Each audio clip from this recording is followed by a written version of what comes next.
welcome to Writing the Wrong Way, where we talk about how writing works, how writers work, and why the best writers risk being strange. And I'm here with GMB Chomichuk, also known as Gregory Chomichuk, and Don't let all those Lyndon fancy initials Radchenka, fool. All those also scary known initials. as Lyndon Radchenka. Al Radchenka. I made that joke on another podcast with Zach, What's that? where we introduced him as Zach Schuster, also known as Zach Schuster. Yes. Yeah, Yes. two spellings. And I, of course, am Jonathan Ball, your host, and we are going to discuss a topic that I get asked a lot of questions about, and then recently KC emailed me to ask the question again, and a couple other questions. But I just want to focus on the one question, which I hear a lot, which is how do you stay motivated when you're working on a creative project? You know, and parceled with that question often is the question, how do I stay dedicated to my creative project and not, bounce around and never finish, or just, kind of flake out or flame out, I suppose is a better way to say it. Have a lot of burst of energy at the start of a project, but, I have a hard time getting to the end of a project. So I often hear some various variations of this question. So there's a couple questions inside of it, but I think the big question, which, again, Casey asked most directly recently, is, how do you stay motivated? How do you stay motivated on a project? And I think it's a good topic for kind of a wide-ranging discussion with a couple different people. So that's why I've asked kind of Gregory and Lyndon to join me with this topic. So let me just bounce it to you for starters, Lyndon, because you're the one who's kind of most recently putting out the project in the sense that you've got a new book, Hero Man, coming out right away next month, May. Yeah, we just released a book called There Was Another Life this month, and next month I have another book coming out called Hero Man, and then in the fall I'm participating in a project with a number of other creatives called Dire Beasts, which also required me to get work done on time. Yeah, and Gregory and I have stuff coming out too, but you're coming right up on it, and I'm curious to know a little bit more about what keeps you motivated. Like, how do you stick to a project like those? Or if you're bouncing between projects, which there's good and bad sides of it, but if you are doing that, of course, you start to lose momentum. And so whenever you start to lose momentum, either because things are getting hard or because you're just kind of moving from thing to thing, I feel like there's always the risk of not finishing, or just, it starts to become a slog sometimes. It's not always... I often say to people, like, the big misperception a lot of people have about writing is that they think it's going to be great and fun all the time. Like, sometimes it's just a slog and it's just a job, and other times it's great and exciting and fun. You've got a long project, especially if you're working on a big project, there's lots of different emotions you're going to feel in the course of that project and about that project. And so, yeah, how do you stay on it? How do you stay motivated? And how do you just, what do you do to motivate yourself to just, get working? Yeah, so it's a big cocktail of an answer, because when I think about it, when I really drill down into it and reflect, there's a mix of competitiveness or spite. There's an element of accountability, both to myself, my creative partners, and to my wife. There is a deep fear that if I fail, I'm going to have to go and be a lawyer.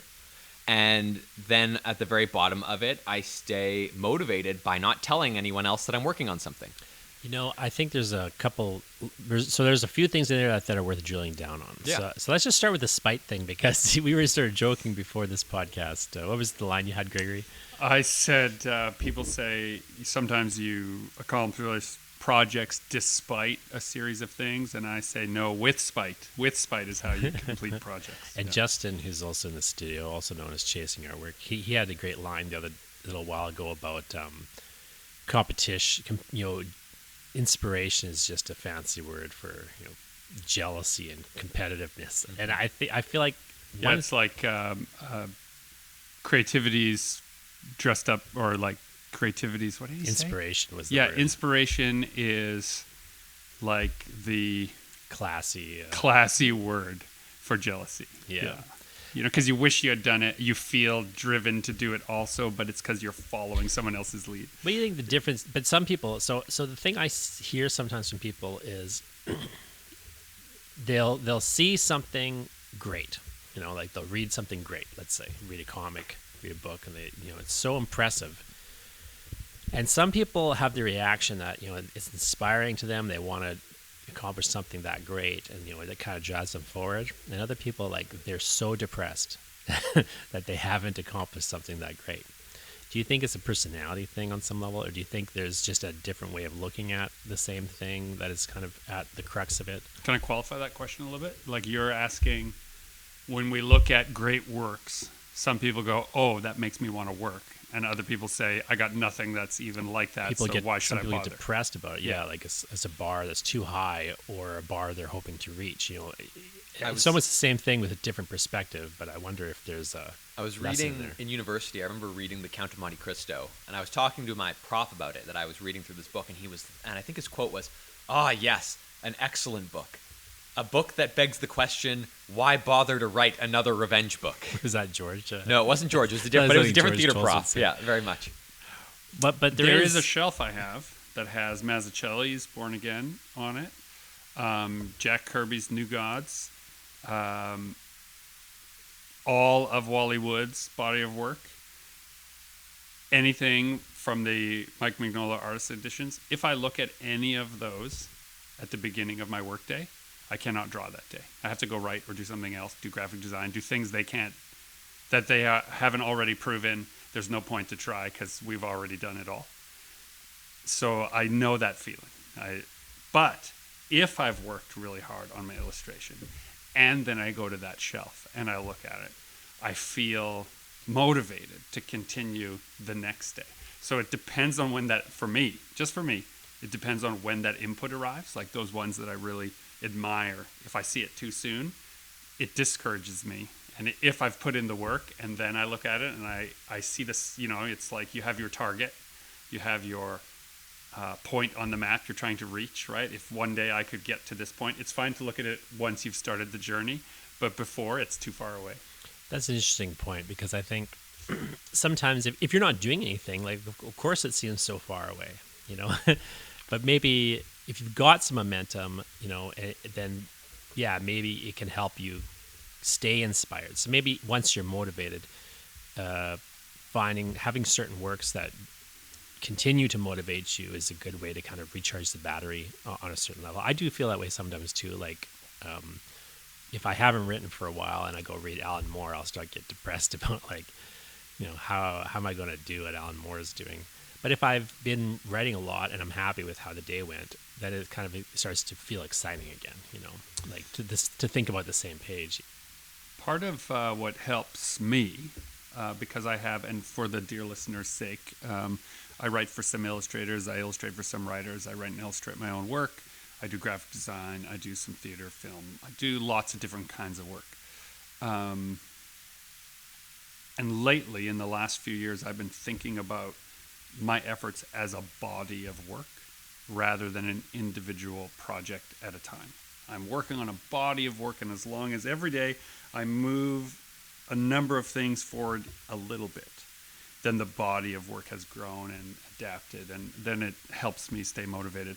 And so if I've got nothing in a particular arena, like I try and, the page illustration is not working, the graphic design's not working out, today I just have nothing, I just keep switching channels until I can move some part of the body of work forward. And then once that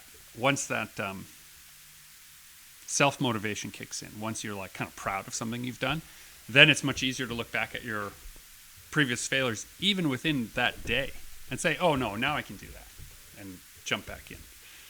Something that to me kind of gets tied up in there, which you sort of started alluding to, was the competitiveness you sometimes feel with another artist who's a peer or in your kind of peer group. Like, I really find it energizing to be around people who are doing things. I hate being around people who don't do things. And I don't know if that makes me some sort of elitist. I do believe Or complain about not doing things. Or complain about not doing things, or I guess that just that culture of complaint that is often often find in the arts sectors. It just is vampiric to me. Like I feel like it really is draining to be around people who aren't doing things and who are complaining about how they're not doing things. Whereas, so I'm just typically not around those people. So I like to be around people who are doing things and who like don't complain about how they're not doing things. Well, I get asked they might complain about the things they're doing. That's fair. I get asked a lot about that, and I often point to the old writers group that we had that would meet at my house. Yeah. Right? And I will suggest to people that you should find a group of like-minded folks, get together, share ideas. But I would add one caveat to that. If you surround yourself with people who are only looking to be working on stuff, then you will forever be working on stuff and never finishing. If you have a group of people who are interested in finishing projects and moving on to the next one, then you will get the full rep in, if you use the exercise analogy. And so it's great if for you writing is an escape and you don't care about finishing. That's perfectly valid. Someone can work on a novel their whole life, go to their grave, perfectly content that they wrote their whole life, and that's not about publishing. They're not interested in that. And when those people are in your writers group, it sets a different tone for what accomplishment feels like. And so if all the people around you, if you're the average of the 5 people you spend the most time with, and none of them ever want to finish anything, then none of them ever will. There's a difference between not wanting to finish and not being able to finish. A group of people who are not able to finish that are working together will eventually figure out how to finish, because that's what they're trying to do, is overcome what they can't do. Someone who just wants to continue to work and talk about it and complain and point to the publishing industry as the reason why their genius is not, seen as relevant in the modern day, that's going to infect the whole group. And you have to be careful to make sure that you're... But like, it's that type of complaining where I differentiate positive competition and spite. Because, when I look at the two, like you said, Jonathan, it's really energizing to be in this studio space together and working together because we're all finishing things. And that's a playful or a healthy competition in that I'm just trying to keep up because everyone is doing stuff and I need to do stuff. That's sort of our measurement of worth in this space is, can you finish things? I think also, and create them. I think I'll also, get to you. I'm not done. I just wanted to plus to that. Plus one to that is, for the dear listeners' sake, many of us in the studio are working with a different set of skills. We're not competing directly with each other. Because we all have a different strength. And so like when we're rushing to novels. finish, it's not like, if only I was as good at Lyndon as that, then I could be. It doesn't hurt our self-esteem to see Lyndon finish or Justin finish, because we're not. I'm never going to be Justin. I can't do what Justin does. That's right. It doesn't hurt me that he's finishing things. But then on the other side, I've spent enough time with certain creatives who, as Gregory said, complain about things. I can't get published for this reason. I can't make money at shows. I can't make a living as a writer. I remember... or they're jealous of, like, you get this job and they can't. I used to... but even on a smaller scale, 2 years ago, almost in the studio, Steven and I sat here and we said, we're going to print floppy comics and sell them. And Gregory said, you can't do that. You can't make money doing that. And now Gregory's the floppy comic guy. I'm the king of floppy comics now, So you have an idea that you think is going to work, and someone says, well, you can't do that. And you set out to do it, to prove to them that it can be done. And that's where we talk about spite. But also part of that, I think, is like, maybe it's a personality thing where we all kind of have that personality of like, well, if you tell me I can't do it, I'm going to figure out how to do it just to show you. But part of the healthy side of that's maybe not so healthy, but the healthy side of it is like, you're like, okay, well, you're telling me I can't do it because of this reason, but okay, what if I solve that reason? It's like one of the problems was you can't charge enough for floppies. Well, what if you can? What if we put a nicer cover on it and it's better than like Marvel's floppies? Then we could charge more than Marvel charges. Yeah, what if I took all the reasons you're saying I can't do something, solve them? Yeah. Will you still tell me it can't be done? But it's not like you're saying like, so I don't want to go in the weeds of that example, but it's not. There is like a healthy challenge of like you're getting somebody else's perspective. Because one of the other things I like about the competition aspect of just knowing people in the creative industries who are doing things, like so whether it's people in the studio or some of our other friends who aren't in here but like are just doing stuff all the time. What I find energizing about it is. One, I kind of want to keep up, like you say. Like I always, when I started to kind of really to meet people in the city and, who were doing things, it was just really exciting because it's like, oh, it makes it feel like you see people doing stuff all the time, and then it's like, oh, well, I guess it's possible to do those things. But then there's also the side of like, if I'm having a problem, probably somebody has solved that problem. Mm-hmm. Or if I have an idea, maybe they're telling me I can't do it, but they're also like explaining why I can't do it. And now it's like, well, if I know the reasons why I can't do something, then I can figure out how to do it, potentially. You know what I mean? Like, you've got more insight and information. You're learning things just by watching what other people do. Like, oh, that person's doing that thing, I can maybe do that too.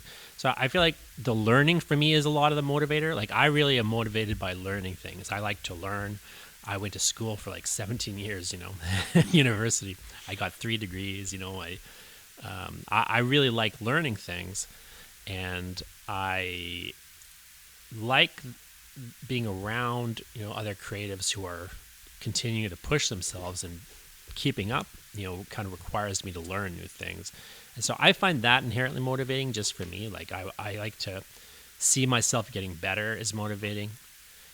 But that's not going to happen unless I'm doing it. And then I like to learn things, and I like to try things. Like, I'm very experimental. And so to me, that motivates me. Even if I fail on something, I like that I tried it. So lately I've been saying, because I have a large body of work, and I keep a good amount of it in print, and I keep a good amount of it available when I do a public event. And so people will come and say, oh, you have so much. And so the joke I make is, it's as much a compulsion at this point in my life as it is a profession.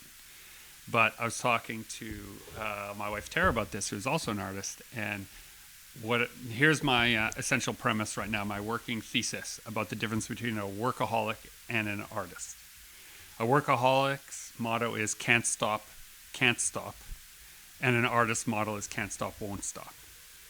It is an internal motivation that even if there is no gain to be had externally, you're not going to stop because you need to do it, even if there's no outward avenue for it to be seen. How many artists do you know who have regular jobs, who paint pictures, draw pictures, make music, do whatever, and it's just for them? It sits on their shelf. It just fills up their world.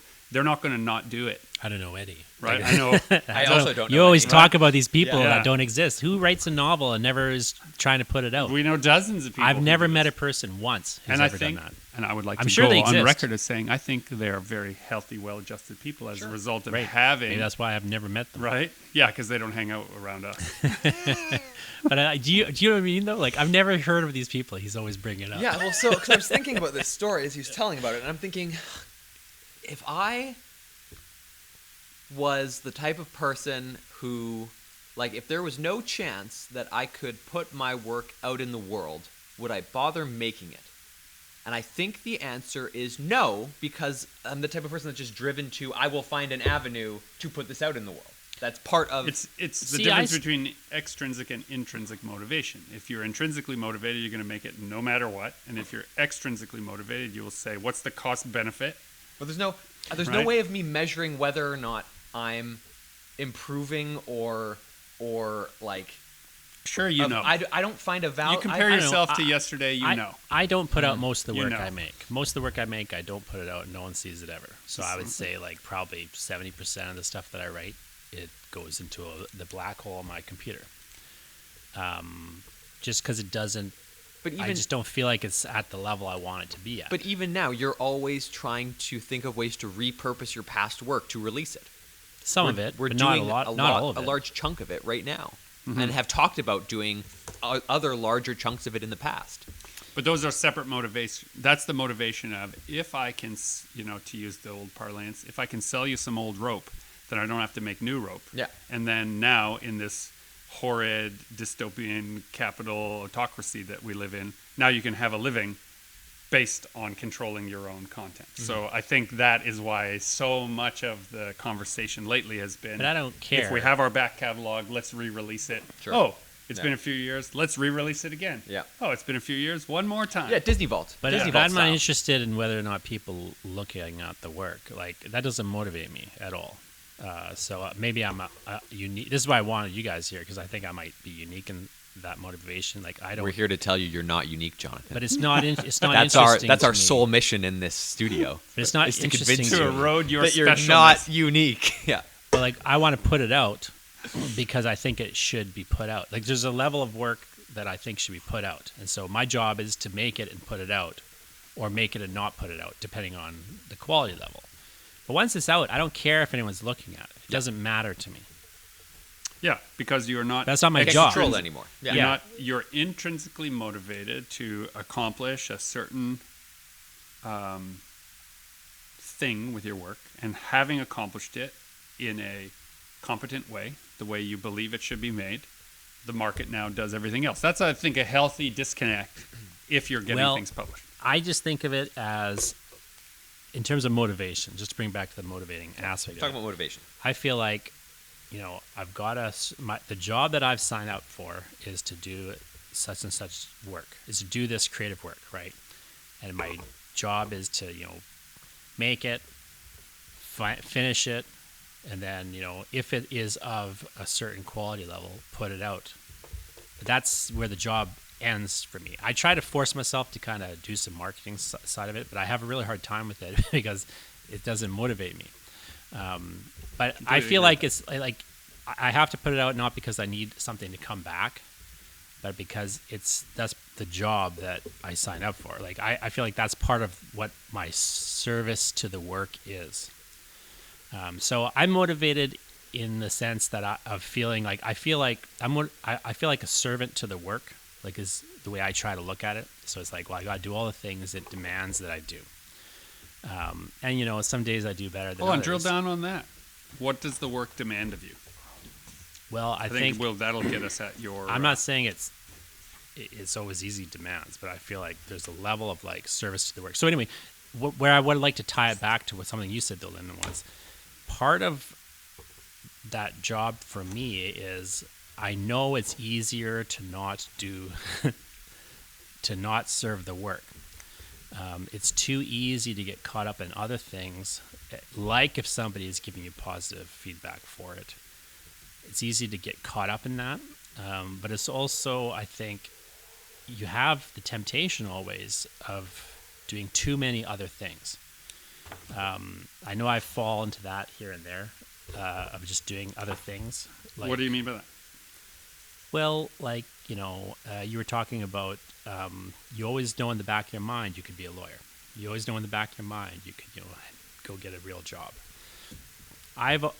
Will steadily, one of the things I've done to motivate myself is to cut off certain options. Like I don't have a resume. I don't take on a lot of work that I used to take on. Like I don't take on a lot of the kind of gigs I used to do. I try to pare my work down. I've got my teaching down every year steadily, and so on and so forth. Like I try to just really like limit my options on non-creative levels and increase my options on creative levels. So like moving into comics for me, part of the motivation to do that was, one, I just wanted to do that. Like I had like these artistic projects in that field that I felt I should, try to push forward. But part of it also for me was like, I want more creative options on my in front of me, and I want less non-creative options in front of me, So like for me, not having a full-time job is part of that. Like I won't let myself get a full-time job, and I won't apply for jobs, and I won't keep my resume updated, and I won't do things that would make my life easier. For me, the inevitability of my own demise is what motivates me to keep doing stuff. Do you feel like that? The memento mori kind of stoic yeah, I don't know side of you? It's Or is it the stereotypical male-driven must have a legend legacy. that you must have a legacy, you must leave something behind? No, it's not See, that I at believe all. in legacy. I'm very Because, interested in that. At least not for me. I just think that, I had the good fortune. I can see it as a positive. I had the good fortune of spending a couple of months on a palliative care ward, talking with a whole bunch of people who were there at the end of their existence. And not one of them told me about how they wished they had done more hourly work, like be paid by the hour. They all were telling me about I used to write poems. I used to make paintings. I used to do things that matter. I wish I'd finished this and left it to my grandchild. Like, what they all unbidden spoke about was the unexpressed work that would represent their time being alive, and how now they don't get a chance to do that. And so once you have a dozen conversations like that in a day where other people are bringing that up, and you know that they have, in some cases, hours, in some cases, days, and in some cases, week to live, it really does remind you that the only way you're going to have any of those things as part of your lived experience is if you do them and live the experience of trying them out. And I used to feel a lot more like a sense of disservice to my ability to pick one thing. Everyone would tell you, like, oh, if you're just going to be a writer, then just double down on being a writer. Don't worry about that illustration thing. Just pick one lane. You want to write horror stories and kids' books? No, you have to do one or the other. And I always found that to be so market-driven and not creatively focused. The whole point of creativity is that it's different every time, not that it's the same. You can't assembly line creativity. I saw that in a Todd McFarlane portfolio review once. He was actually suggesting that if you want to, he was looking at people who did pencils, colors, and inks, and he said if you want to break into the mainstream comics, you should pick one and focus on it. And he's right. If you're wanting to break into an industry, the whole point of industry is it's replicatable and predictive. I'm not interested in being replicatable or predictive. So, you know, and when I die, I'll be pleased that I tried all those things, even if none of them worked. Yeah. I think the thing that people miss when they hear that advice or they give that advice is it is correct. It is correct that if you just picked one thing, writing or illustrating, you know, you would have an easier and more lucrative career. But it's like multi-specking in Dungeons and Dragons. No, but here's the problem. You are, as you say, it would lean more into the market forces. But the problem now is you become the servant of the market forces. And what if they don't want your type of writing anymore? Yeah. You don't have a second thing now. Yeah. Now, because you've got like a bunch of different things that you're doing, the bad side of that is it's harder to brand yourself. It's harder to it's harder to go in one direction successfully. But the good side of it is you have different directions. If nobody wants this direction, you can go in this direction. Depends what you mean by success, right? So if a person is I'm just talking about traditional markers of success. So if we're talking about dollars and cents, you can keep it. I'm not interested in that. But let's say you were. Even if you were, though, Gregory. Right. Like, and put it in the market terms. I make my full living from being an artist. So, like, in the market don't get me terms, wrong, is I understand how to bring those market forces to bear. But what I'm saying is when someone tells me, do this, it'll make more money, I am certain that I won't be able to. Because their motivation is coming from a very different place than mine, and I'm not going to be able to achieve what they want. Right. So part of for you, and I think this is true for me myself. too, is part of the motivation is like, well, I'm interested in doing this thing. Like, I'm not necessarily motivated by money. Like, I want to make money, and I want to have a career in the creative world, but it's not like my primary motivation, you know. And so, like, I know that I should specialize in one particular direction, and I have a hard time doing it, even though I know it, because it doesn't interest me and it doesn't motivate me. But the good side of not being motivated in one direction is you're not like at the whims of the market. Like if you were just a horror author, or if I was just a horror author, the problem with that is horror goes in waves of popularity. So like there's been periods in history where you could not publish a horror novel. And there's been other waves where like horror novels are the big thing. So if you're a horror novelist, you really feast and famine. You're really subject to market forces because you're just really tied to one thing. And it's not that it's a bad idea. It's a good idea in many cases for many people. But the nice thing about not being just one thing is you get to kind of pivot, your career around a little more easily. But in terms of motivation, I just find it more motivating to do different things personally. And also, every day, you have different levels of capacity. The idea that you wake up every day the same.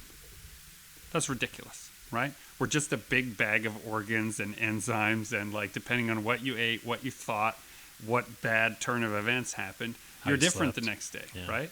And so to then expect some industrialized standard of motivation, ridiculous. But people do, right? Isn't that the weird thing? People expect to be motivated all the time. They sit down, they feel bad because they aren't happy to be writing right now. I love knowing when I'm not motivated. When I wake up and I'm like, I got nothing, like, cool, I'm going to clean the basement. Okay, but now let's talk about accountability.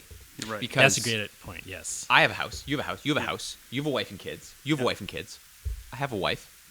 I don't feel accountable Yeah. to. Do you? I don't feel accountable to them. I feel You responsible. don't feel accountable to your family? No, absolutely not. Oh my god. I feel responsible. I see what but he's I don't- getting at. I don't totally I don't feel agree with it, but accountable to them. I understand the point of view. Yeah. They're not dictating what I do in the day. Yeah. Outside of in terms of my creative work. No, but there's a base level of again accountability to be responsible, to be able to contribute Maybe to it's paying your bills. Well, I guess maybe we're just quibbling semantics. Sure. I do feel responsible to yes, pay bills and keep We're them in usually up shoes. to some keep answer. them Them in food, shoes. Yeah, food Keep them in shoes. shoes. Sorry, what'd you say, Gregory? I said we are arguing semantics, Yeah. and in the studio yeah. we're usually up to some antics also. Oh, I there you often go. think of Dad jokes. accountability in my head. I got that as, from the you're database. Someone's checking up on you that you're actually working. Which actually is a good thing. I have a guy. There's a friend of mine, Peter Norman. He's a writer as well. He put out this brilliant novel people should read. Yep. Peter Norman's the name. But anyway, he and I every week we just email each other. Hey, this is what I'm going to do this week for creative stuff. That's my goal. And then at the end of the week, we just report if we hit the goal or not. And if we hit the goal, then we get nothing. But if we lose the goal, we lose a point. Our studio group chat is very points. much like that. Yeah. Here's what's going on. Here's the new thing. Everyone chimes in a little bit. When I post those things, it has very little to do with whether or not any of you like it. Yeah. And everything to do with, I want to let everyone know that even though I've been, say, working from home for 2 days, I wasn't just watching X-Files and eating corn chips. So there's right? your Like- extrinsic value that we were just talking about. Yeah, Well, yeah. the But it comes accountability- from, and now let's get down to it. Your accountability rests solely in, and now I am not a psychologist, this is just my personal point of view, in your idiosyncratic social group. We get most of our extrinsic motivation from those around us who value the same thing, saying, good job, keep going. Correct. Not Right. fake internet points, but Not fake very internet points, tangible right. friendship points. You'll notice that I don't post just- those things on the internet. Yeah. Or collaboration. Like I I feel text them to you. Yeah. I feel accountable, if I'm behind on something, This like is I'm another behind thing I this, wanted to I'm mention, behind yeah. on the script right now, and I feel accountable to Gregory and Scott, and to a lesser degree Zach and you, just because they come first in Yeah. In the cycle. in but, the cycle. But I feel accountable to all those people in the sense that, I feel like I'm, behind on it, and it's creating problems for them. Maybe it isn't, but that's maybe for Scott right now. Scott, if you're listening to this, I hope I got you the script by the time it came out. But you're most accountable to your own health. And so, But yes, I have a bunch of stuff that we're all working on. And in order to continue to be a positive, interested member of the studio community, I can't prioritize it over and above the thing that will allow me to maintain a positive, interested attitude about the studio community. Otherwise, I'm just an industry guy. Now I'm just a stamp. Ka-chunk, ka-chunk, Sellout. ka-chunk. My family doesn't even know what I'm working on. Right. Sure. But they know that at the end of the day, you're going to pay the bill. Shoes. I don't know if they even Sometimes know. we're gonna I buy don't know some if they shoes. even know what bills there are. Exactly. They're going to know that the bills are paid and the They lights would've stay known on how to and pay for there are bills. fresh new shoes. Yeah, we had a There's- talk, just as a brief aside, I had a talk with my own teenage sons. They're like, Dad, so, we see you working all the time. Yeah, yeah. We don't understand how that is a job, though. Like everyone else we know, their friends all go to a regular job, and so that makes sense. Yeah. Right? They Just go 'cause and it's they counterintuitive, yeah. and they're working there for X number of hours, and in exchange for that, they get paid a certain amount of money. How is it that it works for you? And I just explained the difference between, and I think this is a very important distinction in your motivation. if you're being paid in a job, any job, you're not being paid what you're worth. That's how jobs work. Yeah. That's where the value in a job comes from. Yeah. Otherwise, they'd fire you. If you were getting paid what you were worth, they'd have to fire you. That's Because right. they wouldn't make any money. There's no gap in capital to extort and extract from the company. That's when companies go bankrupt, right? It's because there wasn't enough of a gap between what they Right. paid for everything and what they took for themselves. And so I just explained to my own kids that the way I operate is I try to think about what that worth is, and I dole out that worth in certain arenas, and I try to turn my work, which I control, into that worth, which I control. And they said, well, because this is why it came up. I was working with one artist and I was content to do some spec work. And with another one, they heard me on the phone being like, no, that's this many dollars a page. Why do you charge this person nothing and this person everything? And I said, that's capitalism. Because I like them more. One person can afford nothing, so that's what I charge them. And one person can afford everything, so that's what I charge them. And I'm the middle guy who decides that because I'm not working by the hour. Gabby recently said to me, we were talking, it's tax season. We were talking about budgeting, and we were talking about how much each of us works. And she goes, because there are some nights you're working all the time, but I have no idea if you're actually working, if you're working on your own thing, you're working for someone else. I have no idea what you're actually doing with all these hours that you spend, quote unquote, working. I was talking to my wife. I was complaining about some point in this meeting I was in. I was like, so this point in this meeting is like an hour and it's a total waste of time. She's like, she goes, well, at least they're paying you for it. I'm like, they're not paying me for it to be in that meeting. She's like, well, don't you get paid to be in the meeting? I go, no. She's like, well, you're working an extra hour. Don't you get more money? I'm like, no, I make less money the more I work. I go, the more I work, the less money I make. She's like, I see. It's like she has no idea what I'm talking about. She doesn't see, right? And I get it. It's nobody's fault. Unusual. Yeah, right. It's nobody's fault. It is unusual. And it makes, it's feast and famine. There are lean Right. There's good and bad times. sides of it. There's good and bad times. It's times when you're flush and everything feels like all possibilities are there. And there's other times where, oh my God, what have I done? And it largely is related to the feeling of responsibility. Yeah. Where those dark times come in. Yeah. But there's like things I do because I feel responsible to make a certain amount of money for my, say, family's welfare. Yeah. Right. So there's things I do for that reason, but they don't motivate me. Like I'm not motivated to take care of them. I guess, I'm responsible for it. I do it, but it's like, it doesn't like drive me in that same way. Cause if it really drove me, I would get a normal job. Okay. So this is on point.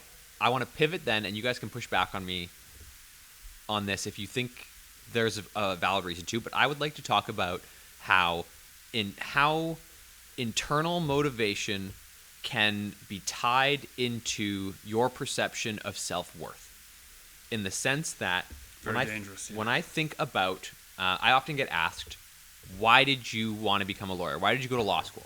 And the real answer is, I didn't have a better idea of what to do, but I saw it as one of the most difficult paths I could possibly take, with the potential to have the highest standard of living on the far end.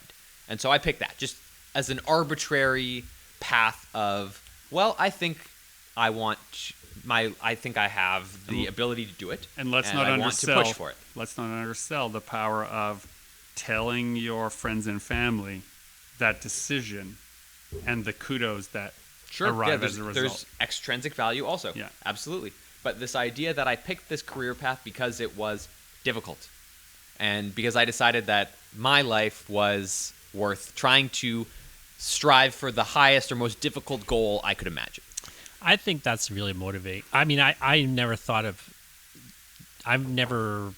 done a different thing, but I think it's the same sort of motivation where I'm motivated to try things that I think will be hard to do. That's why I write a lot of things that I don't ever put out in a form, because they didn't work out. And a lot of the times it's because I was trying something and I couldn't quite do it. So maybe I'll come back to it and try it later. But like I feel like I'm always been very ambitious. And I've always wanted to accomplish difficult things. So whether I've succeeded or failed is, I guess the question. But, I have a little bit of how dare I not try. That's what I get. Sure. Because The generation I was in, everyone I know, their parents were divorced except mine. Now, my parents had both been married before, so they just did it sooner, right? And so I had two parents at home. I had support. I had love. I had all of the things you need to succeed, because there was a soft place to retreat to when the world sucked. And at a certain point, I realized how many people did not have that. And so if I was going to choose the conventional path, fine. Parents would have liked that just fine. But how dare I not attempt the unconventional path given all of this capacity? And so when, I had I've got four sisters, and they're all overachievers, and they're all on conventional paths. And at a certain point, I realized that they weren't making decisions to do the conventional path. It had never occurred to them that they didn't have to. And as the youngest, and as the one with the sort of safest landing spot, it was much easier for me to go out into the world, have my nose bloodied by that, and come back in my formative adolescence and be like, oh man, that sucked, it didn't work, or whatever. And my parents would be like, hey, well, yeah, you could try again. It sounds so silly and simple, but just having that gave me such an advantage over so many others that I kept feeling guilty to not try again. And so... See, I don't understand that at all. To me, it's all about, like, I'm going to paint myself in this corner, and then my self-worth is, can I get out of this corner? Yeah, right. I've also been attracted, especially... I love your $5 story. Dear listener, if you haven't heard this story, you should hear this story. I remember once when I was, young, I had $5 in my pocket. And I remember, like, I was just, like, had my hands in pockets and walking on the street, and I, felt like I got a $5 bill in there. I pulled it out and looked at it, and I thought to myself, this is the only $5 that I have in my, like, I had no other money. And I threw it in the street because I was like, I might as well have no money. Then, it'll be a better story. Why not just fucking have no money? The other thing that I really appreciate about the creative field in particular, and this actually stems back to a conversation that Gregory and I had 5 years ago, where we were reflecting on professional industries versus art, the artistic industry, and the idea of nepotism and meritocracies. Which is that... That does sound like something I'd talk about. In art, you are judged based on what you make. What's the last thing you make? Where are you currently? Your resume is your portfolio. Yeah. Whereas... no one cares where you went to school. No one cares who your dad is. No one cares where you went to school. Yeah.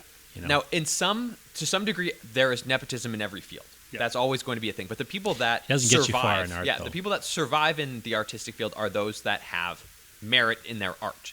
Yeah. And that's not necessarily the case for... If Brandon Cronenberg sucked, no one would watch his movies. Yeah. He might get to make one. Yeah. But, I've seen X number of lawyers get jobs because their parents worked at the firm. Now, I say this as someone who would never behoove or never look down on a parent for trying to help their child. Like, that's not... but that's just the reality of that industry, is that they are in a position where they can help lift someone else up. It's not hard to be a lawyer. Like, do you know what I mean? It's hard to get in there. A machine can do it. Let me say this about... But I also wanted to point out that to a common outsider who would look at our enclave of creative space and say, well, they have all this work because they all work together and they give each other work. True. That wouldn't happen if, we wouldn't work with Jonathan if his work sucked. Well, that's just it. You get your first job any way you can. Maybe it's your dad got it for you. Maybe it's your mom got it for you. Maybe your cousin. Maybe you killed someone and you took their place in secret on the showgirl line. Whatever you did, right? To get that first job, fine. Yeah, sometimes but you get your second job based on what you can do. Yep. And so I often listen to podcasts from other people in comics, and they often talk about the idea that one day, if you work for a big two, a Marvel, a DC, one day the phone will just stop ringing. There'll be no explanation. Right. Sure. The phone will just stop ringing and the work will dry up. And that shows that there is no resting on your laurels in this field. You have to be leveling up and pushing yourself and do people think doing you can all of these rest on things. your laurels, though? What? Do people think you can rest on your laurels? Well, Is I'm that saying, as a perception? general industry rule, you can't, and that's No, part of absolutely the not. motivation for me in this field. Is Sure. you have to constantly be pushing yourself and growing as an artist. Oh, there's our producer just walking. Producer in. Dan just Yeah. walking We're in just the door. about to wrap up a podcast, Dan. We're Now you'll podcasting find out- behind your Now back. you'll Producer find out Dan. if it worked. Well, that's not No, true. you're very needed. You Gregory's- should have seen you us should have been here setting this telling rig Gregory up. not to hit the table. We've been telling Gregory not to hit the table for years. I don't know why you would try to tell me that. I think the last That's a good sort of rhythm. thing to tie all this up is ultimately you just have to figure out what motivates you. Like, it's at the end of the day, you might have good motivations, you might have bad motivations, you might have, things that you wish motivated you more than they do, but they don't. You might have things that do motivate you and you kind of wish they didn't. But ultimately, you're just trying to get momentum on a project and keep momentum on a project. And whatever you can use to motivate yourself. If, eating candy is the motivation, Wait, it's not the best motivation, but Let me say keep you this. going. Sure. I agree with everything you said about motivation there. You got to figure it. But I will, this is from Jodorowsky. He stole it from somewhere else. Never develop habits that will destroy you in the fullness of time. That's a good way. Yeah, with that caveat, whatever, if heroin motivates you, fine, Right? change it up. I had a writer friend that was like, "Oh, I can't write unless I do a line of coke before Yeah, I that's a write." good It's like, point. well, you actually then can't write. Right. My little tidbit or anecdote to close that is also that I find, and I've read there are studies that say your motivation to complete a project drops the more you talk about it with other people. Oh, that's yeah. And so don't talk about it. Don't tell the internet that you've started a book because you're never going to finish that book. Well, and the science of that is probably, I assume, related to the same brain science as when you see salad on a menu. Your brain does. This is in the Eye Collector. I wrote this in the Eye Collector because I love this idea so much. But in the Eye Collector, there's a great scene in issue 2. I mean, we Where, think it's great, dear listener. You can figure. Well, it out I like yourself it, by but buying the iCloud. But like where the Eye Collector says to the boy Nathan, he says, "Your brain doesn't know." So Nathan is like sees this crazy monster, and he's like, "Oh my God, is this real? Is this really happening?" And the Eye Collector says to him, "Well, what does that mean to say that something is real?" Because he's this dream, parasite, right? And he starts explaining to Nathan, your brain doesn't know the difference between waking and dreaming. And that's true. Your brain, if you see a You're actually salad on the menu and you think about buying the salad, your brain thinks you've ordered the salad. And it will reward you for ordering the salad. think You'll it's feel a- good about ordering it. I even think that's though a you Harry haven't Potter done it. quote, actually, where they ask about things being real. It's called the licensing effect. I'm sure it's everywhere. It's all over the place. Yeah. It's just, basic horror. Oh, Dan would like. So does that mean if you die in your dreams, you die in real life? That's Yes. you Yes. don't, but no. Yes. And sadly, you don't, but Yes. Sadly. Yes. Well, there's no way to But, prove that you haven't woken up in another world entirely.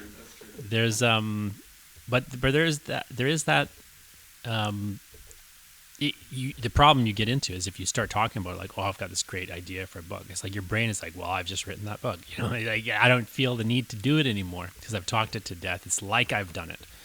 You can kind of delude yourself into thinking you've accomplished something when you just talked about it a lot, I think, to your point. Yeah, it's why I don't talk about the projects I'm working on online until they're finished. I'll share snippets with my close friends or creative community, but as a larger reveal, I don't like to talk about something until it's done. I don't mind talking about something if I've made progress on it. Like, if I've made progress, I'll talk about the progress. But I don't even do that much. But I would say, like, that's sort of the most I would do, in that realm. And I haven't thought about it for the same reason, but it's likely a good idea for that same reason. Gregory, what do you have for last words? My last thoughts on your own motivation Last words is that completely. whatever works. Yeah, my last words ever. As Jonathan Dad's here. enacts That's why his Dad is sinister here. plan. Dan is here to finally get his comeuppance. My last thoughts on motivation are this: one word, one line is progress. If you're writing, if you're illustrating, and there's something you want to do, and all you can do in that one day is add one word or one line, that's progress. And over the course of a lifetime, that body of work will build up. If you've done nothing, then that's what you got, right? Writers write. It's a verb. right? Writers are not called writers because they watch TV. You have to undertake the task that you're hoping to accomplish. Whether it's good or not isn't up to you anyway. That's up to the crowd. And whether you share it with the crowd ultimately will be up to you. So you might as well finish and then decide. And with that, keep in mind that you need to do what you need to do to stay motivated, as long as it doesn't destroy you within the fullness of time. Keep motivated and keep writing the wrong way.